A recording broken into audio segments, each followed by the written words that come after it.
Hello, and welcome back to Happy Healthy Homes. I am so glad you are here. Wherever you're listening from, take a deep breath and let your shoulders drop. Today, I'm going to say something with completely certainty.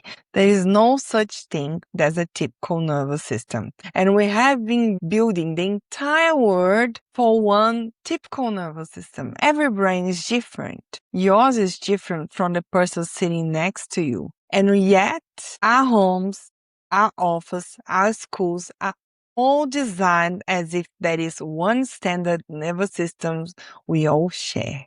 It does not exist. If you're new here, my name is Etienne. You can call me Eti. I have more than 20 years experience in design, and I create the nervous system methodology. I do this work because I live it. I came into this world with a sensitive nervous system, and for years I was told I was too much, too sensitive. And I felt completely out of place. It turned out that what I felt was not weakness. It was information. I am neurodivergent, and I help you read your own spaces and change them so they support you to have clarity and feel relaxed. First, a piece of history. I love history that changed how you see every room you walk into. In the 18th, a statistician named Adolf Clutter invented an idea he called the average man. And ever since, we have designed the word for this average man. But there is one problem. In the 1950s, the United States of America Air Force had a big crisis. Their planes kept crashing, and no one could work out why the planes were crashing. So they measured more than 4,000 pilots. Stay with me, 4,000 pilots across 10 dimensions of the body. And then they asked one simple question. How many pilots are average on all 10? On all the 10 dimensions, how many of the 4,000 pilots were average? The answer they came with was 0. Not one pilot out of the 4,000 was average across the board. They have built every plane, every cockpit for men who didn't exist. And the moment they made the seats and the controls adjustable so it could fit different bodies and different needs, the crashes stopped. Now hold that story with me for a second. The nervous system, because we did the exact same thing. We have been building homes, offices, schools for average people. That is just as imaginary as it's average men, average pilots. And I say this with so much confidence for two reasons. The first is that I am neurodivergent, one of millions of neurodivergent women that never been diagnosed. Told for years that I was simply too much, too sensitive. The second is that researchers are coming with this new input that the nervous system is not fixed. So it changes with the circumstances as well. For example, children has a more sensitive nervous system. If you get sick, you get more sensitive. When you're pregnant, you're definitely more sensitive. Your body is doing so much work. When you grow older, elderly, they have a more sensitive nervous system. Lots of people had a long COVID, so they definitely are more sensitive. When you have inflammation, you're more sensitive. Or almost any health condition makes people more sensitive. Okay, when I talk about nervous system, you must be asking the question, what's the job of our nervous system? So our nervous system communicates with our brain, and the job of our nervous system is just to keep us safe. It just cares if you're safe. However, when you have a more sensitive nervous system, it tends to notice things more in a bigger scale and make you more aware of harms. For example, background noises or loud noises that can trigger you to be a bit more stressed than another person. So a sensitive nervous system is not the rare exception like we make it. Like I've been designing spaces for years, and we design separate spaces for people that are neurodivergent. However, it's not the correct way to do it, because with the research, it's showing that more and more people are more sensitive. So why are we designing this way? It's most of us, most of the time, are sensitive. Let's do a step back now, even further to the body we actually walk around. So for almost all of human history, we lived outdoors. Our biology, body biology, is shaped over hundreds of thousands of years by daylight, movement, open space, fresh air, sight of green, and the sound of water. So our ancestors, they were completely immersed in nature. That is our body. That's what our body's been designed to. And that is the body we still carry around.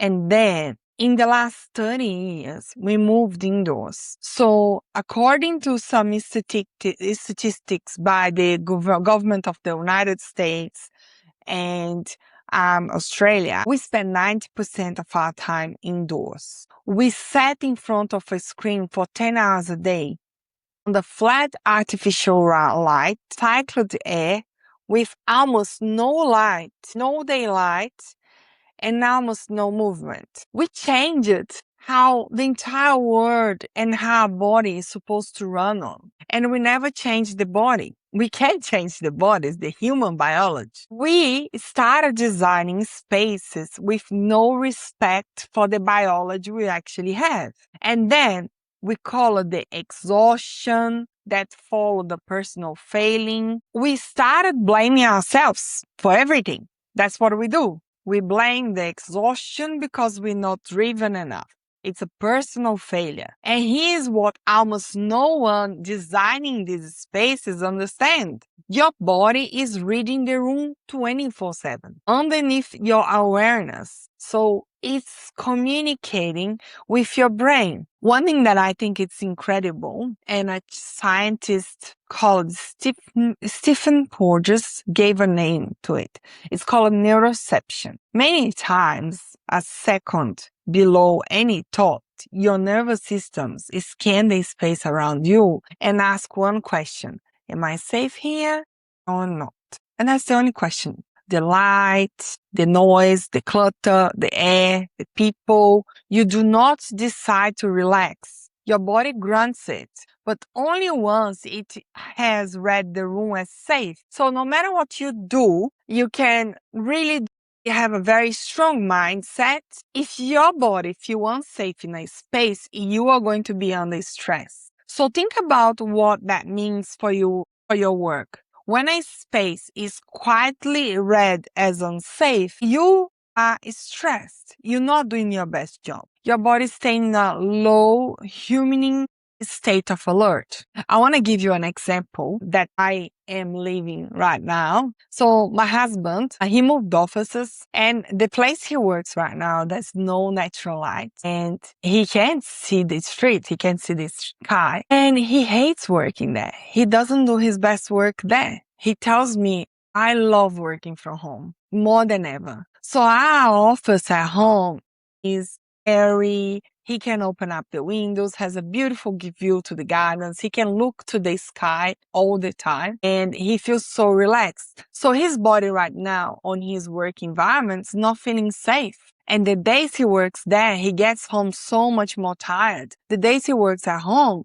he's so relaxed. He definitely does his best work. And there is another thing as well that I find incredible is that when we're looking at a screen, sometimes we just need to look away into something to reset the brain. And that's what happens when you have a window and you can look to nature, because that's reset your brain straight away. And some places doesn't have that reset. Some places you're working under so much stress, all the walls are white, and you don't have a place to look at and do a little reset.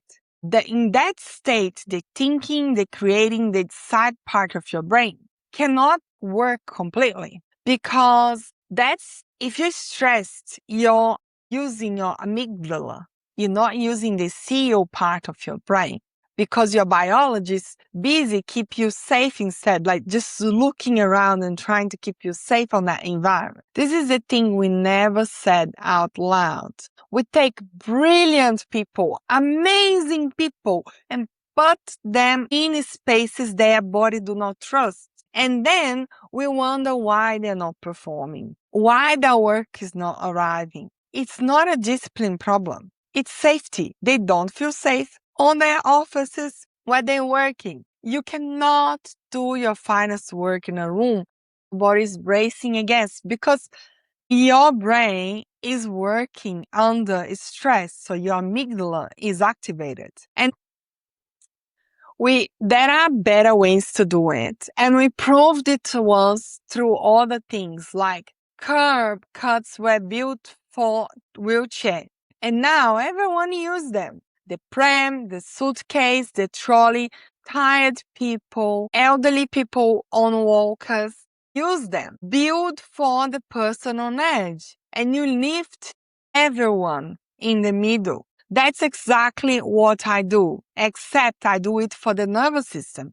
Before we go further, one small thing. If this is landing for you, follow, press the subscribe button and share this episode with another person that you think really need to listen to this episode. This is how this reaches the people and later we help more people. So here's how you start in your home. Unfortunately, there are some spaces we can't have fully control, like our work environment, but your home is your house. You have fully control of your space. You start designing for the most sensitive version of yourself. The you that is on their hardest day, the one that's sick, and everyone who lives with you gets a calmer home, a better space, and everyone feel better. Some little tips to help you.